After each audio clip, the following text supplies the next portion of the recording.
Hello and welcome to the Choralosophy Podcast, a weekly podcast whose mission is multifaceted. Each week when you tune in, you will find episodes that question best practices, challenge music education dogma, facilitate conversations about touchy topics, demonstrate pedagogies, and conversations where colleagues learn from each other. This is episode 257, Music is My Language, with Ananya Venkateswaran. Ananya has made music in many places around the world, and she believes that choir is everywhere. Choir is in all the places. We get into discussion later in the episode about how choir might look and sound and feel differently everywhere, but choir is everywhere and for everyone. So this week I am discussing music with a unique guest for this show. Ananya is a 17-year-old choral high school student in Dubai, UAE. She's a longtime listener of this show, and she shares her unique experiences as a, quote, third culture kid, and her journey in music. You're going to be so impressed by how well-spoken and intelligent and really beyond her years this discussion is. You're going to learn a lot, and she's just a kid. From her roots in Carnatic music to her passion for Western choral traditions, Ananya discusses the importance of cultural identity in music, her education in an international school, and her leadership experiences in choral settings. She reflects on her participation in the European Choir Games recently, where her trio represented the UAE, and emphasizes the interdisciplinary connections between music, language, and the arts. Ananya's insights reveal a deep understanding of music's role in bridging cultures and in fostering community, as well as fostering connections for students between their music and also their other academic subjects. So tune in, weigh in over on the Facebook page called Choralosophers, where we can discuss things that happen in these episodes. You can also ask your unrelated questions, if it's long as it's related to choral music, music education, the arts, philosophy, etc. over there. You can also subscribe for free at choralosophy.substack.com for our blog wing of the Choralosophy brand, so check out some of the exciting things that are happening there as well. Choir directors, music educators, show planners, you pour your heart into your music. Shouldn't your events get the same attention? That's where Ludus comes in. Sell tickets, promote your concerts, and fundraise with ease. Selling merchandise and concessions? Ludus Retail makes in-person sales effortless. Running choir camps or workshops? They have a classes feature that keeps registration simple, and when you need help, the live support team is ready to pop up with real answers from real people. The best part? It's completely free for organizations. Thousands of music programs already trust Ludus because great music deserves more than just a ticketing system. I don't know if you've heard about it. If you haven't heard about it, you've got to go try 3-Minute Theory. You can go to 3minutetheory.com and you can check it out now when you decide to get this comprehensive system of pre-made materials for your music theory related concepts. You just go into that account and pull out tons of ready-made material. I don't think you'll be even able to teach all of it in 1 year. It's so much stuff that you can tailor make and custom make to your needs. So go check it out, and of course use the Choralosophy discount code when you sign up to get a 15% discount on your membership. I'm not sure how much, if anything, out there has not gone up in price since 2020, but I know one thing that hasn't, and that is the membership to the Patreon and to the Substack to support this show. The people who are signed up over there as paid subscribers, as my thank you to them, they can get things like t-shirts from the choralosophy.com shop. They can also get access to my Google folder of teaching materials that I've talked about on the show for over the years. And of course, they just want to help make sure that this show can continue. And one of those benefits is a shout out on the show. Shout outs for the Inner Circle and producer tiers over on Patreon. We have Brian Long, Chandler Smith, Venture Studios, David Kowalczyk, Kyle Peterson, Max Jackson, Michael Herron, Rebecca Chalk, and Stephen Kathy Kakachik. All right, everyone. I'm here with Ananya Venkateswaran, and we are going to be talking about a variety of things related to the way that our culture interacts with our love of music and our love of choral music in particular. And I'm excited to welcome Ananya because she is the youngest guest that I've ever had on the show, unless you include like a high school choir, right? Which I have had entire high school choirs on the show before. But this is going to be fun because like we were just discussing as we were getting ready, This represents kind of a way that this show and its conversations about choral music can kind of reach the next generation. So, Ananya, welcome. Thank you so much for having me. I'm so excited. Start out by telling us just a little bit about you. Who are you? Where do you come from? What do you do every day? Awesome. Yeah. So I am a third culture kid through and through. When people ask me where I'm from, this is the question that I kind of struggle to answer.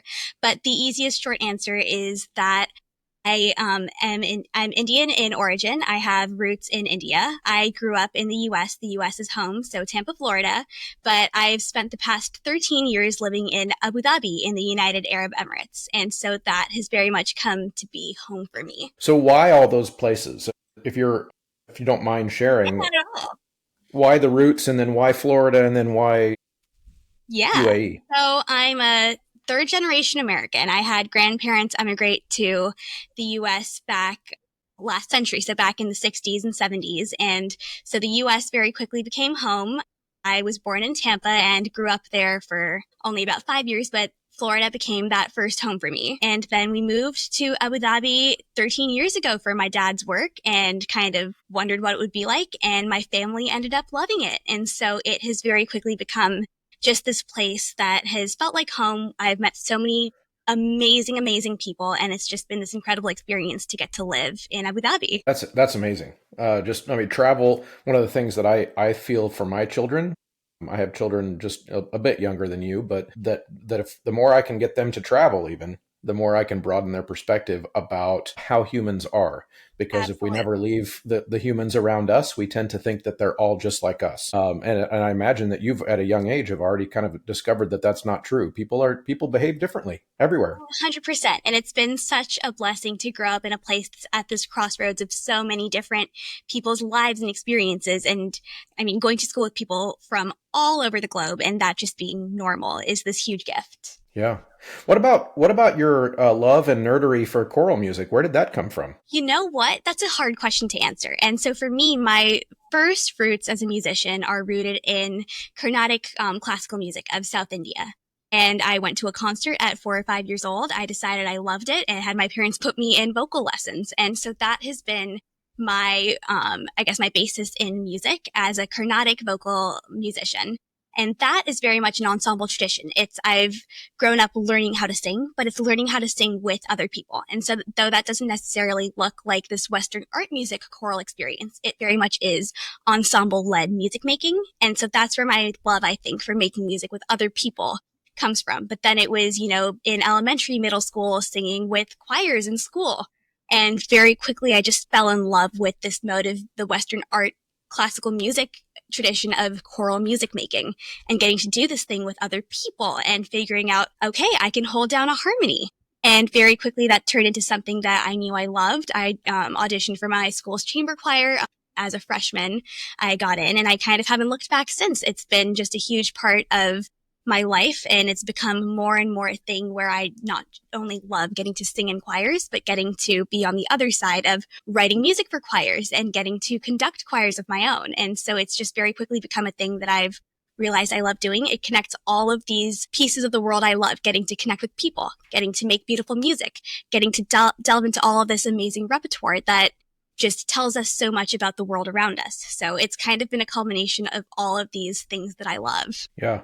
Now, one of the things that, of course, I was so impressed with when you started communicating with me a while back, as you listened to this show, is just you do seem to be very kind of wise beyond your years related to the way you communicate about music, which I find very impressive. Would you be willing to share with us just how young you are? Absolutely. So I am 17 years old. I'm going into my senior year of high school in a week and a half. That's incredible. That's incredible. Now, am I correct in remembering that all of your high school has been in UAE? Yes, that's right. So I've done pretty much all of my formal school past kindergarten in the UAE, bounced around a couple of schools, but I've spent most of my career as a student at the American Community School there in Abu Dhabi. So it's very much like going to an American school. It just happens to be really international and in the middle of Abu Dhabi. Right. That's interesting. That was going to be my next question. Is it like an American school?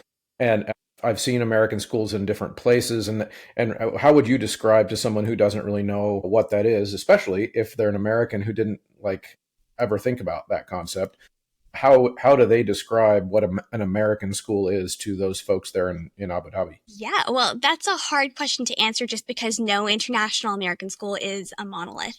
But I would say in general, when you think about that American international experience, there are so many kids like me who are, lucky enough to have roots in the US and have grown up in the American culture, but then get to go and explore another country and live there.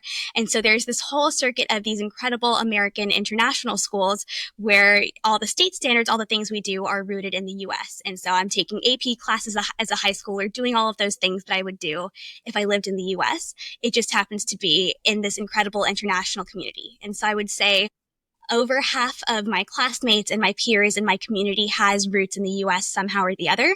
And yet all of us have ended up being transplants in another host country, which is really cool. But we have our whole system internationally of the way we do things that kind of mimics what we would do if we had grown up in the US. So we have sports tournaments. We have international honor festivals that sort of mirror what it would be like to sing in an all-state choir or perform in an all-state band. And so it's very much similar, I think, to having grown up in the US in the systems we get to exist within. And yet we just get to do it so internationally. My idea of, a summer vacation is I get to go explore another country. I get to go on school trips with my friends doing service, not in the next state over, but in another country. And so it's been just absolutely incredible to grow up with such an international experience. You mentioned that your first foray into singing and group singing was in the Carnatic tradition, Indian classical tradition. And honestly, I probably went the first 40 years of my life without knowing anything about that at all. And then I got to know Rena Esmail through this show. Love her, and started learning more about it just because I was inspired from her music. And now I would definitely not call myself an expert. And I know a lot of people listening probably don't know a whole lot about it either. But how would you describe that tradition of singing, especially if you were to think of it compared to the high school choir experience or the Western choir experience that you have at school? How are they alike and how are they different? Yeah. So love Rena. She's a dear, dear mentor that I got to know through this show, among other things. And so Rena is trained in the Hindustani classical tradition. And so that's a classical art and music tradition of northern India. And then its sort of counterpart in southern India is Carnatic music, which is similar in lots of ways, but also very much a distinct music tradition of its own.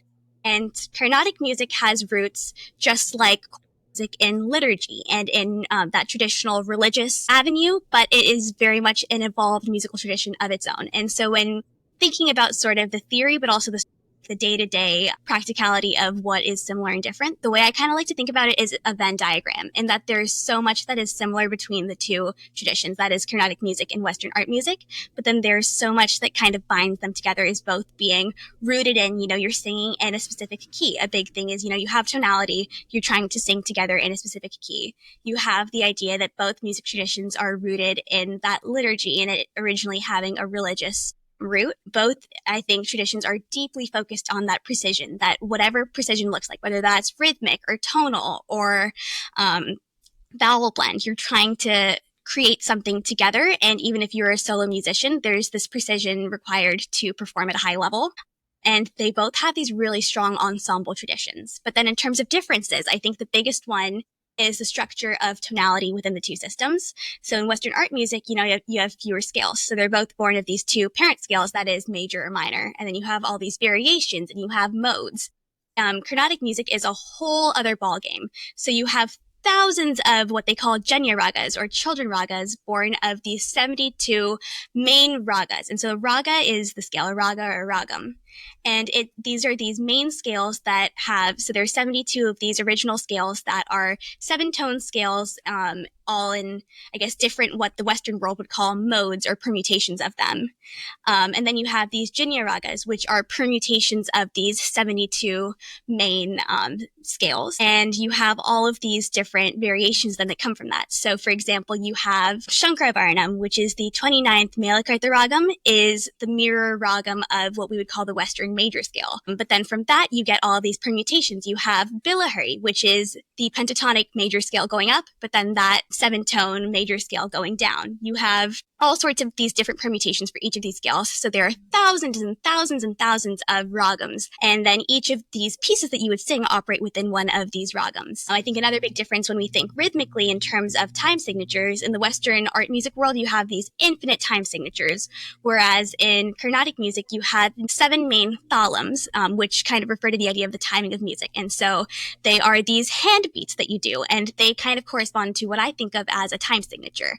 And you have 7 main thalams or timings. I think another big thing in the choral world is that it's mainly a written tradition. You know, you learn how to sight read. That music literacy piece is so important, and that notation is how music gets passed down. With Carnatic music, it's almost entirely oral. And so Carnatic music is where I have my basis, I think, in a lot of ear training. And you grow up learning how to learn by rote. It's that call and response, but also when there is notation, it's notation that is very much accompanied by that element of oral teaching and that call and response sort of rote learning. I would say in Carnatic music, you have very complex melody, but you have minimal counterpoint. Whereas in Western art music, there's that big focus on counterpoint and harmony. And so day to day, what that meant for me growing up is that my basis in Carnatic music taught me all of these incredible skills as a solo musician of, I've got to be precise, learning those really, really intricate melodies, learning how to train my ear and have that really strong ability to sing completely orally and with that rote music basis, as compared to a Western art music tradition where it's, okay, I need to read this thing now and I need to be able to audiate. And I think that audiation happens in such a different way, where with Carnatic music, it's being able to hear something and then recall it. With Western art music, it's being able to see something on a page and then think that through and be able to hear that in your head and then sing it or play it. And then day to day too, I think with Carnatic music, there's that big focus on, we're all seeing this one thing together. And so everything needs to be perfect in terms of that rhythmic and tonal accuracy. With Western art music, it's things that we're singing might be, in my experience, a little bit simpler than Carnatic music, but all of a sudden we have counterpoint and harmony, and there's a conductor we're watching instead of just doing this thing together a little bit more intuitively. Wow. That's a pretty, that's a dissertation there. I appreciate that explanation. It's very thorough. Now, of course, you've listened to the show quite a bit, so you probably won't be surprised by this response, but I hear you talk about those similarities and differences, and I'm thinking the whole time that those skills actually feed each other. Oh, 100%.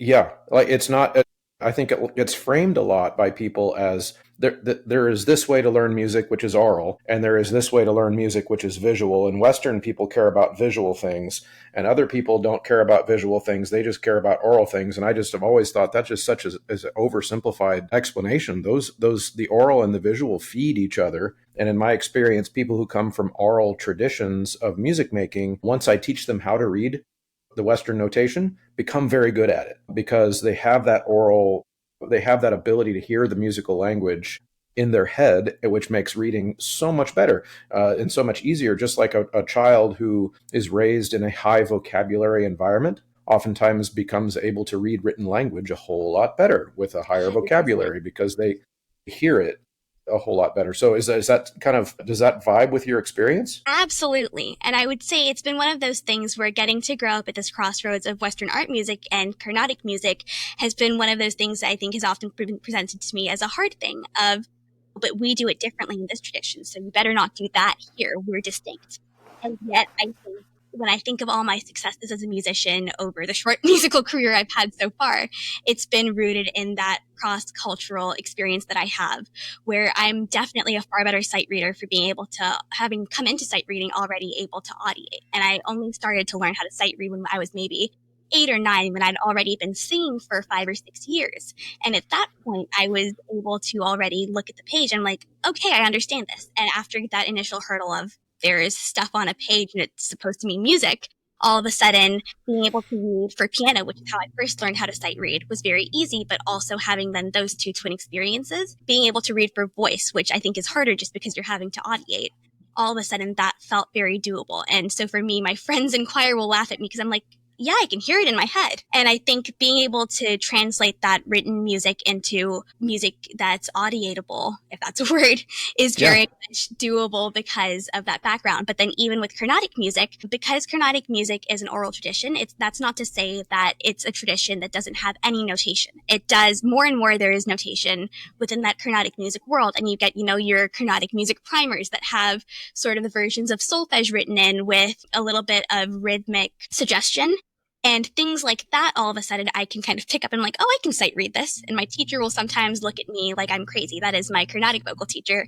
And she'll be like, you're doing what? I'm like, I'm sight reading it. And she's like, okay. But it's definitely having skills in each of those worlds makes me a more proficient musician in the other, which has been really cool to have just because it's such a cool experience. And it's one of those that I think shared with other musicians who have similar experiences to me, there's just so much that you could think about that can grow and feed off of each other between having multiple traditions. And I think that's such a strength. Right. Absolutely. Are you a director new to the profession, or are you a seasoned director who is in a new place? One of my favorite tips for generating interest in the program and to instill buy-in is to plan a trip. There are so many options. You can go to Orlando, you can go to Ireland, or you can perform in a parade or a theme park. You can even take the stage at Carnegie Hall in New York. Wherever you end up, not only will your current crew look forward to the trip, but younger students will count the days until it's their turn to go. If you have no idea where to start, connect with Kaleidoscope Adventures at mykatrip.com. Yeah, no, you're exactly right. And I'm glad you pointed that out about how people do sometimes misunderstand that oral tradition as having no notation at all, which of course is not true. The need to write things down is not a Western invention. And I think it drives me absolutely crazy when people frame it as if it is, because you're kind of being Eurocentric while criticizing Eurocentric people when you say that writing things down, because there are written traditions that are thousands of years older than European colonization. So that's just silly. But yeah, so I'm glad you pointed that out. And what I'm curious too about is because you're well versed even at a young age in these two styles. One thing I think about a lot, partly because it's my own gap in knowledge, but is that with Western notation or stick notation or whatever people call it, if I were to try to write down a piece that is Carnatic, what would be the limitations? What would be is it mostly the microtonality that would just not really fit on a staff? Like, how would you describe why it would be tricky to write a Carnatic piece down in stick notation? You are talking my language now. So this is what I've found is sort of a little passion project for me, is looking at, I want to arrange this Carnatic piece for a Western choir. How do I do this? And all of the things you just mentioned, those microtones, are a big thing of how do I put something that I've learned orally into staff notation? And this is actually a conversation I've had multiple times with Rena Esmail of, she and I are kind of working on this in different ways. Obviously, she has years and years of experience, and she's done a lot of this with Hindustani music, but I find myself doing a lot on the other side of the pond with Carnatic music. And one of the big things I think is hard is just, it's almost like notating jazz. In that with jazz, when you learn jazz intuitively, it's that you know that there are all these things you need to do. There's sort of that jazz standard, but there's also all this improvisation that kind of just happens. And you have lots of room for flex, even though you're in a pretty rigid structure. And I think that's a thing I see a lot with Carnatic music, where so one of the big things is you need to get back on the beat by the first beat of the next thalum, which is almost like saying I need to be right back on the beat, first beat of the next measure. But also, what do I do with between then? And I think a hard thing for me in figuring out how to do some of that notation has also been figuring out, I don't want to oversubscribe my musicians. I don't want to be so overly notated that a piece loses its authenticity. And yet at the same time, there's this need for telling a musician, this is how you do it. And so I think a big piece of what makes notating Carnatic music hard is because so much of the time, notation implies that a musician can do this on their own. And Carnatic music, I think even notated, has this aspect of you need to have grown up in that oral tradition. You need to have a teacher telling you this is the way you do it. You need to train that intuition of saying, this sounds right and this feels right. And I can explain using the theory why, but I think before that there needs to be the sense of feeling, I understand that this is how this is supposed to happen.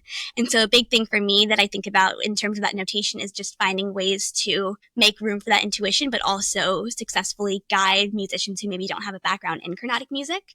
And then, yeah, it absolutely is things like those microtones where Carnatic music uses something that's closer to a just temperament system rather than an equal temperament. And more, I think, with cross-cultural connection and with musical globalization, we see some of that shifting, and we see sometimes shifts within the Carnatic world to something that feels closer to a 12-tone equal temperament system. And yet there are those gray areas, and there are times where I'm like, no, I want you just slightly sharper, but I don't want you a half step sharper. And so there's 100% room where it's hard to explain what you want to do when you have the limitations of a staff and a page. And yet I think there's so much room for collaboration there, that there's so much that can be done. You can pick ragams or scales where maybe those microtones aren't as visible. You can pick thalams or time signatures where maybe there's less of that flex. Mm-hmm.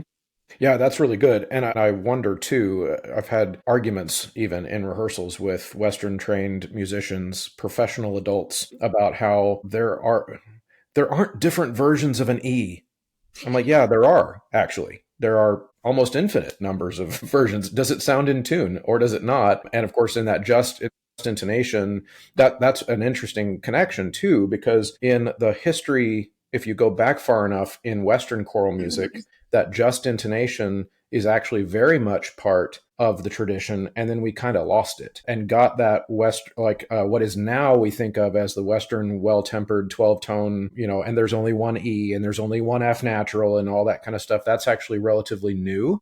Mm-hmm. And so that connection, that's why I really strongly advocate choirs rehearse a cappella, because then we actually have access to that infinite spectrum of frequencies, which could then make their ears a little bit more awake to doing music from other cultures that don't use the 12 tones. So I think that's where some of these skills really feed each other, which I think is awesome and can be very cool. Now, I do have another kind of little question here for you to think through, which is that when we think about these music making across different cultures, and we think about group music making, and if we're talking about singers, so I'm curious to your thoughts from your perspective on what it means to sing in a choir, because for a lot of people, that is a Western thing. But where you occupy these kind of cross sections of different cultural identities, you have group singing experience in your background and in your training that isn't just what a Western person would think of as a choir. So are we kind of sniffing onto a more broad, expansive definition of what a choir is? Couldn't it just be a group of people that are singing together? Thoughts about that? Yeah, so this is a thing actually that I think through a lot, just because my basis in Carnatic music is, so right now I've been with the same teacher all 12 or 13 years that I've been singing. She's this incredible, incredible woman. And so for the past 5 or 6 years, I've just been the only student in her studio, doing what I'm doing and doing what I'm doing at a level consistently that requires having her as my teacher.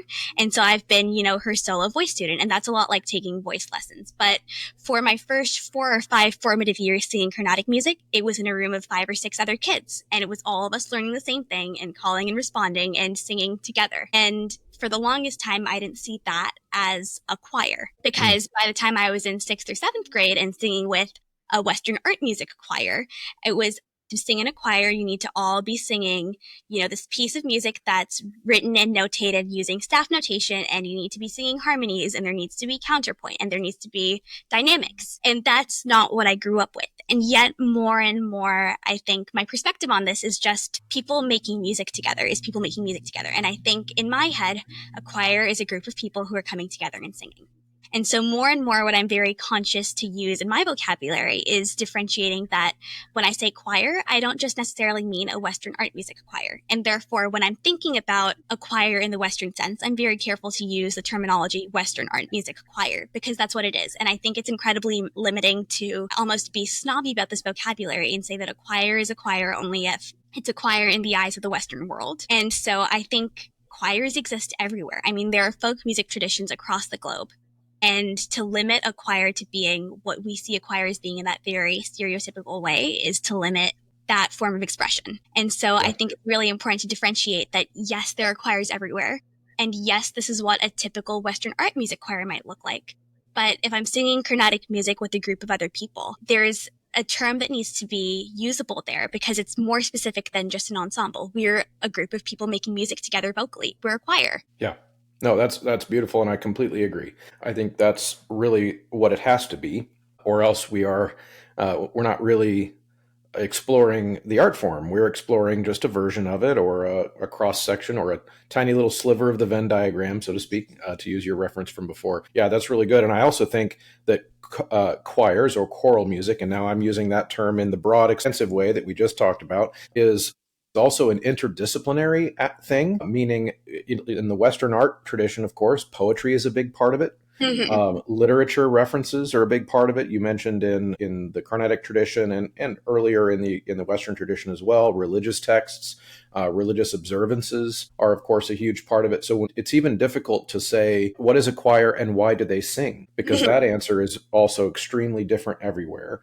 So talk to us a little bit about how you think of that interdisciplinary aspect. I'm assuming just by hearing you talk at age 17 that you are a reader, you are interested in other things other than just music, or else you wouldn't be so sharp. So how does that fit into your broader interests? Sure, yeah. So more and more, I think what I'm an advocate of is this fact that a big thing we can leverage as choral musicians and creators of choral music is that interdisciplinary background that many of us have. And especially, I mean, thinking about my experience in choir, I am very much a choral musician. I throw myself headfirst into it, but I'm not a professional. What I am is I'm a high school student who really loves doing this stuff. But what that means too is that I have this incredible breadth of knowledge just because I'm a high school student who has to take general education requirements. And what that means is that every person I'm sitting in choir with has a background in math and the social sciences and English. And I think that's just such an incredible background to be able to bring to choir. And in my experience, I think that background in, especially rooted in the humanities, just influences so much of what I do, both as a choral singer, but also especially as a choral conductor and a choral creator and arranger and composer. And so for me, that's especially rooted in two disciplines, so writing and then the social sciences. And I'm a published poet and essayist, and for me, that idea of expressing myself through words has long been a thing that I've really enjoyed, as well as then the social sciences, and more things like governance and policy are areas that really, really interest me. But what I found is all of those practices seem to sort of bolster each other. And a big thing that I think about and talk about is the importance of, I think, language classes in helping with the musical world. And for me, English is my first language. And so English is 100% my background in that as a native English speaker.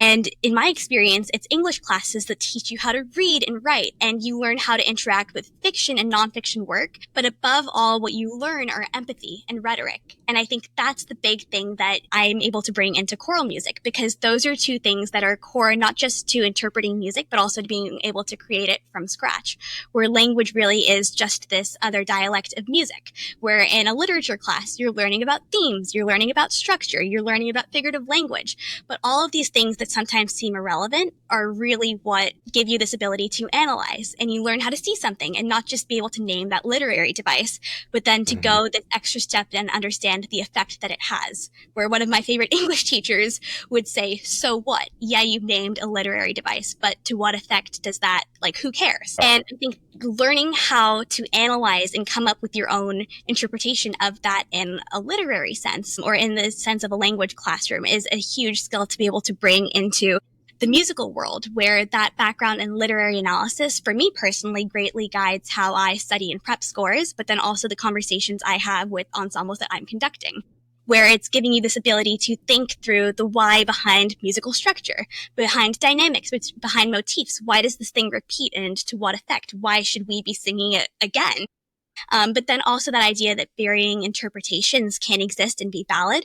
And a thing that matters a lot to me then with that background in a class like English is that when we're talking about artistic interpretation, it's not, oh, I have a perspective and I'm going to do that and I'm singing these words, but really that it is a musician's job to best represent what's already on the page. And I think that comes right back to that idea of literary analysis. And in my experience too, it's been that all of these language literacy skills pave the way for some of that representation to happen. But then all of it builds back to creating too, where it's all these skills we learn as these conveyors and interpreters of music that then allow us to be on this other side of music making, where we create music, of setting words to music. Whenever I'm setting someone else's words to music, a big part of my practice is looking at maybe a poem or a text and saying, okay, so what are they saying here? And how can I bring out what that meaning is? And I mean, incredible composers, Christopher Tin, Eric Whitacre, will talk about this process of learning how to extract the words of a poem. But in my experience, all of this in music making kind of is rooted in being able to understand and analyze the world around us. And that to me is a keystone of English and really liberal arts experience, where even it's in social sciences, where we learn and there's this mentality instilled of us of asking why, of digging for all these answers, and all of that makes us good music makers and makes us music makers that can authentically represent the music we're trying to convey. Wow. Yes, there's so many aspects of what you just said that are directly related to some of my passions as well. I so strongly believe that as choral musicians, we can't just know music, or else we are scratching the surface. It's philosophy, it's language, it's rhetoric, as you mentioned, are huge, because what does a line of poetry even mean? Well, you don't have any qualification to interpret that poetry if you haven't studied rhetoric in some way. There is those aspects all intertwine, and you can't pull them apart. Now, I'm curious, you mentioned that, of course, that English is your first language. Have you had significant language training in any other specific languages? How would you describe that? I mean, I'm someone I would describe myself as a jack of all trades, master of none. In that there are days I don't even know if my English is Englishing right. But I've grown up kind of surrounded by language in all sorts of various mediums. My mom is just this complete polyglot. She can speak like 10 languages, having grown up between India, Zambia, and then the UK. So I've grown up surrounded by language. But for me, I would say my mother tongue is Tamil. And so I've grown up speaking Tamil here and there at home. And that's a language that I feel very conversational in. And then I've grown up, learning English. And I would say it's the language I'm most proficient in. But then I've spent the past 7 or 8 years learning how to speak Spanish. And so my Spanish is incredibly conversational. The last choral convention I was at, I got to speak to a couple of native Spanish speakers and native Spanish presenters in their own language. And that was a language and medium in which I felt very comfortable, thanks to having had great teachers. And then I speak 3 or 4 other Indian languages with varying levels of proficiency, from being able to, order a taxi to asking for food and give me money, I'm lost. Yeah. But for me, I think it's just learning languages has been this big part of learning how to explore the world. And that definitely makes me a better choral musician, of it's learning just that there are all these idiosyncrasies to expression.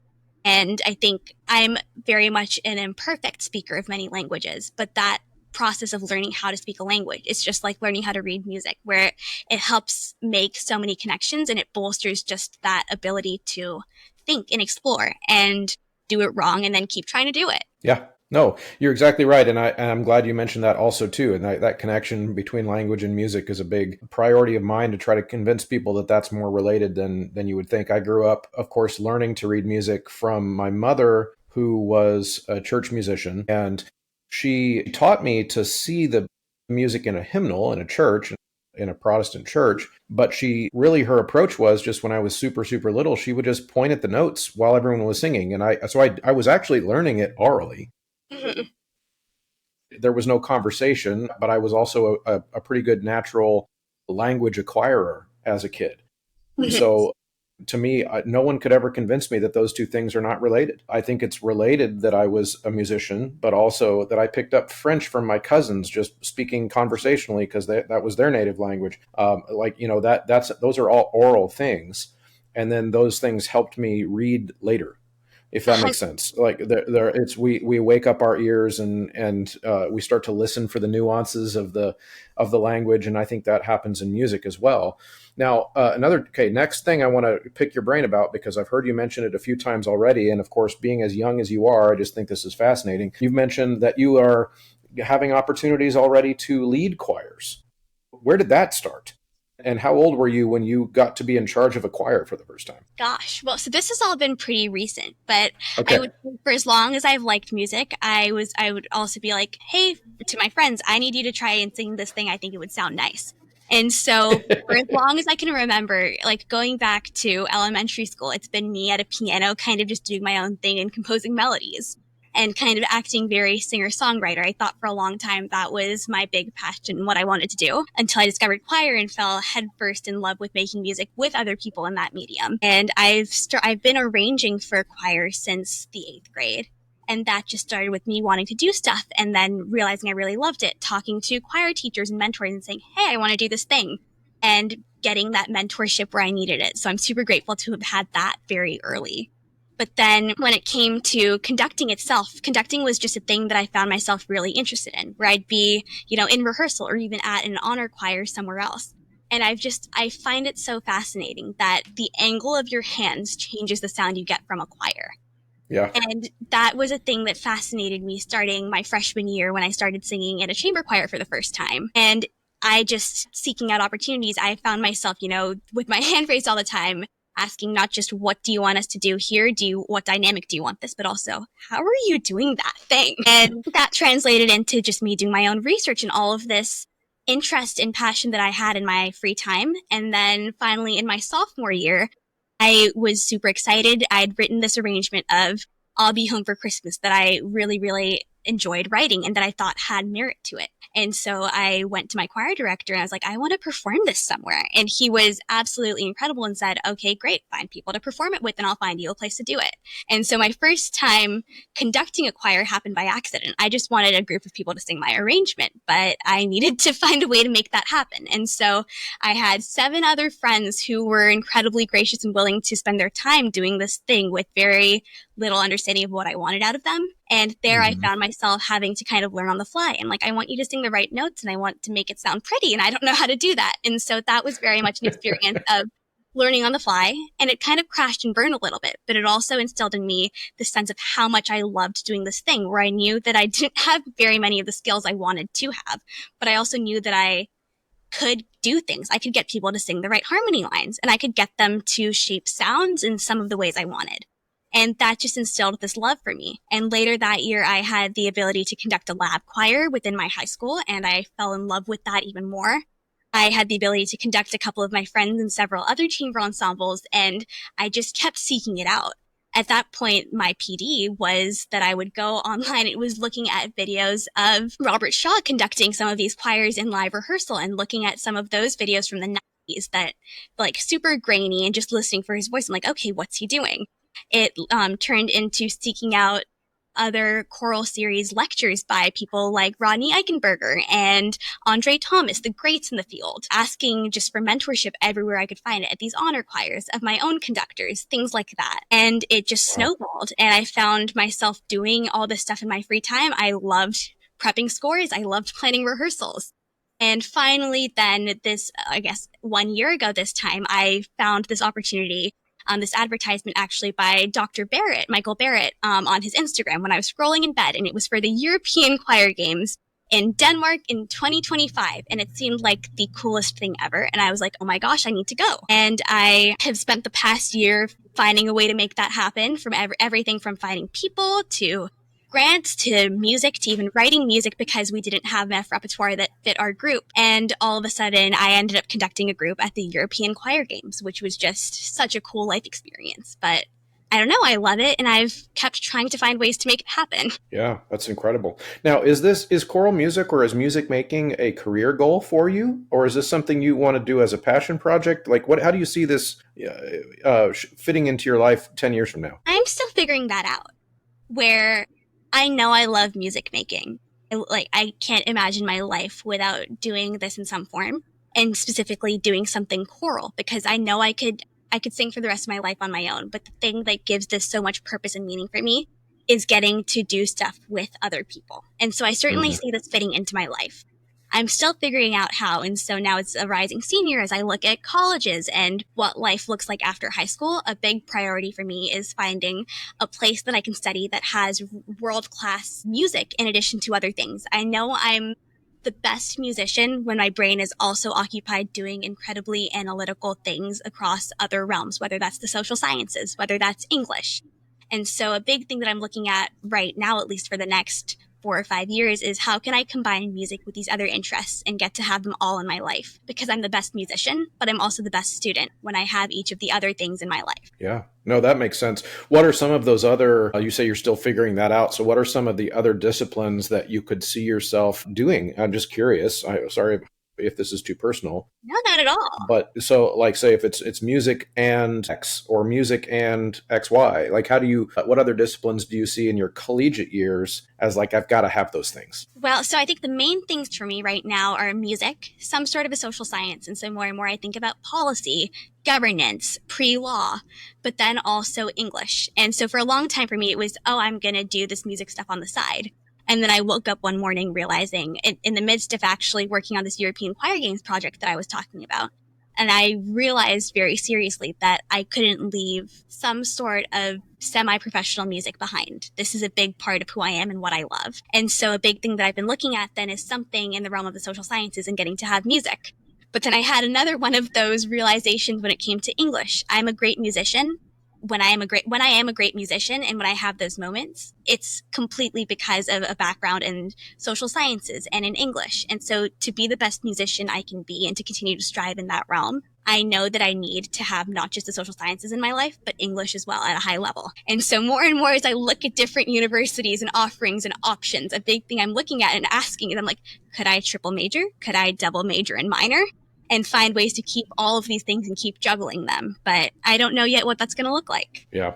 Well, advice you didn't ask for, which is that one of my biggest pet peeves, at least in American education, is we convince kids your age that if they have not figured out these things yet, that they're behind. And it's just not true. Like, you don't have to have this stuff figured out yet. It's okay to not know how all of these things are going to fit into your life. In fact, I would argue that that's normal. But yeah, so that's great. That's really, I'm glad that you're thinking through that already. Now, let's go in kind of one final direction in this conversation. I want to learn more about your experience at the World Choir Games. What was that like? I've never been. Of course, I've heard about it for years too, and I've never been a part of it, but I've always kind of seen it online, etc. So what was that like? What kind of group did you bring? Describe kind of the process. Is it like going to the Olympics? Like, what's going on there? Absolutely. Yeah. So, I mean, in a nutshell, it was one of the coolest things I've ever done and think I ever will do. And I'm so insanely grateful for that experience. But like I said a couple minutes ago, about a year ago, I was, lying in bed scrolling Instagram over the summer as every high school rising junior does when you don't want to do your work. And as I was doing this, I came across a post from Dr. Michael Barrett, and I'd sung under him a couple years ago at one of these international honor choirs. And so I was in touch with him and I knew he was doing all this cool stuff. And he had this advertisement where he was just raving about this incredible experience called the European Choir Games. And immediately I was hooked. I went onto the website, and this is the whole choir game series is something run by the organization Interculture. And their whole mission is to bring community through music. And so they pitch themselves as being sort of a music festival and a music organization founded on Olympic ideals. And so it's that idea of high competition, but also world connection and getting to be at this crossroads with all sorts of other people who do the same things you do at a high level and who love it as much, if not more, as you do. And immediately I was hooked. So I spent the remainder of that summer doing research on this European Choir Games and what this incredible festival looked like. And very quickly that turned into looking at what a budget would look like, trying to see if I could get enough friends on board. And so it was kind of going into every single choir group chat I still had on my phone and texting people with no other context other than, would you like to travel to Denmark next summer to be part of this incredible choir festival and perform and compete? And it was just, it was a trip that came together against all odds, where very quickly I realized that the price tag for a trip like this was going to be north of 10 grand. US dollars, that is. So it was a $10,000 or more trip that seemed very quickly prohibitive. Per singer? In total.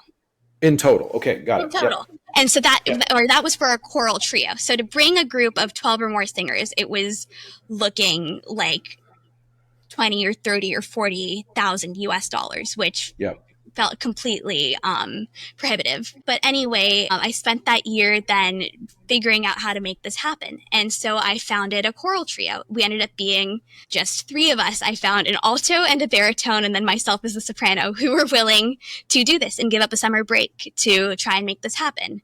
We found ways to secure funding. So for the first time in my life, I learned how to write a grant proposal. And I submitted this grant proposal to multiple places. And finally, my high school was incredibly generous and ended up funding 70% of this trip, which made the trip possible. Then it was figuring out a successful audition where the European Choir Games required, in under 2 months, required us to submit at least 10 minutes of choral music that we performed. And so this group that I'd founded in under 2 weeks, all of a sudden had 3 or 4 more weeks to get this recording in. And so it was figuring out repertoire and figuring out what can we do in 2 weeks that's going to sound good enough that an incredible world organization is going to let us go sing as part of their festival. It then turned into figuring out how to get parent approval, where it was 3 of us trying to do this thing that kind of seemed like a boondoggle in the middle of Denmark. It sounded too good to be true. And then another hard thing was figuring out appropriate repertoire, where we were a 3-person unconducted a cappella youth choir, or youth choral trio, which in itself is a mouthful. And so finding repertoire became really difficult. Repertoire that would be long enough to meet the requirements of the choir games panel, that would be appropriate for 3 adolescent voices who can't do everything and who have days where vocal folds don't connect. Finding repertoire that is doable without a conductor in front of you helping guide those cutoffs that can be done very intuitively, and finding music that would still let us perform at this very high level. And then for me, it was also learning how to not just be a good liaison on the fly, whether that was travel logistics, figuring out how to budget this entire trip in a way that was not only fun, but also was able to get us there and do all of the bare minimum. And then learning how to be an artistic director, where I'd done lots of conducting, as I told you, but with training wheels, where I had a mentor to go running to and be like, help, they're not listening to me, they're not breathing, how do I get them to breathe? And for me, it was just a year of learning how to do things on the fly, where I think I spent every night either listening to some sort of PD that I could find, whether that was actually choralosophy or, the likes of Robert Shaw conducting online and that conducting 101, or it was maybe me standing in my bathroom conducting and looking at how can I create an environment where they're going to listen to me? Also, how can I be a good artistic director? How can I make this an environment that opens discussion and leaves room for us to have some of those interesting conversations as a trio? It was learning how to both be an artistic director and sing. It was learning how to prep scores, come up with repertoire that would all come together. And then finally, figuring out even repertoire that would be accepted, where we had submitted all our materials, we had paid for scores, submitted scores, we kind of had a very tight budget and figured everything out. And then the artistic committee from the European Choir Games got back to us saying, I'm sorry, your set's too short. And we had 2 weeks to send them everything, and we had no more money to pay for music. And so very last minute, I ended up writing our 4th piece that we performed. So it was all sorts of these curveballs. And finally, we got to 2 weeks before the competition. We had spent the entire year, pretty much every weekend, for at least 3 or 4 hours rehearsing. We were in a really good place. We were excited. And then the United Arab Emirates airspace is shut down because of international conflict. And so this was 48 hours before our trip. We were ready to go, and it seemed like we weren't going to be able to go, having been able to cross all of these hurdles. And finally, airspaces did open up, and we got to Denmark, and we had just this incredible experience.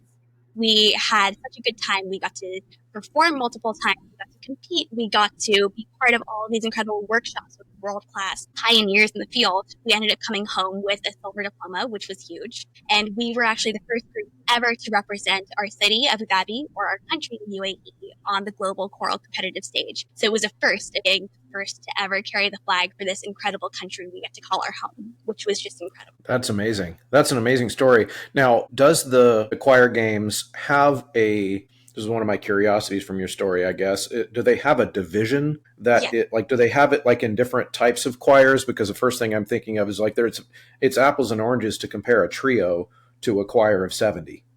Were you in a small ensemble type division? Is that how it worked? So there were different categories. There were, I want to say, 10 categories off the top of my head. Everything from, adult choirs to youth choirs under 12 to youth choirs like us to musica sacra a cappella. And so there were various categories. The one we ended up fitting best in was youth choirs. And yet we were a choral trio. So we were by far the smallest ensemble there. I had to call 1 million people, and we got special permission to perform there as an ensemble of 3 because their normal minimum is 4 performers. And so we got there, and our competition within our category, the youth category, were choirs of 20 and 30 and 40 and 50. So it was very much like comparing apples and oranges, but it was also cool. We were the first choir of the kind, probably the smallest in the history of the competition.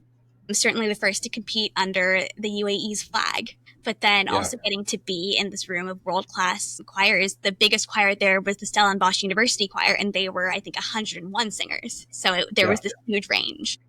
Yeah. Wow. Okay. So then The singers, the group that you have and that you created for this, was it really initially just like, I can only get 3 people to do it, so that's what it is? Or was it set out to be a trio? Like, how did that form? That is exactly what it was. So my initial goal when planning this out was I had a whole set in the notes app called the Pipe Dream, and I had all these plans, and I was kind of figuring out how can I make this work logistically. And my aim was to have a chamber choir of 12.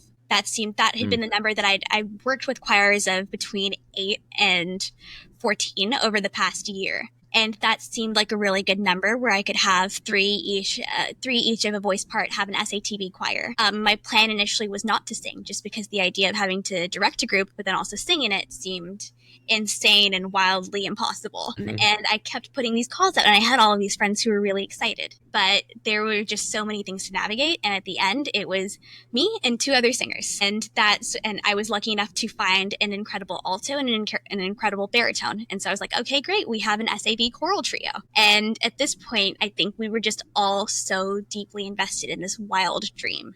And I wanted to find a way to make it happen, even if it was 3 of us singing on this world stage. So we set out to be a group of 12 or 14. We ended up being 3, and I wouldn't have had it any other way. That's awesome. Now, after the games are done now, do you plan to still sing together? Is this a thing that you're continuing to do, or was it just really for that event and then it's done? You know what? Unfortunately not. Where we created this, over the year I think, created this incredible sacred space as a trio.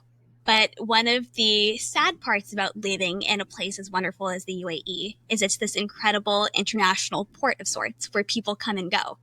And the baritone was a senior who has since moved to Canada for college. And my dear friend just moved away to Saudi Arabia. And so I think we've created a really special thing. And I think the nature of being in the UAE too is that such groups and such experiences are in some ways ephemeral because of the nature of just the many different lives the people who live in the UAE lead.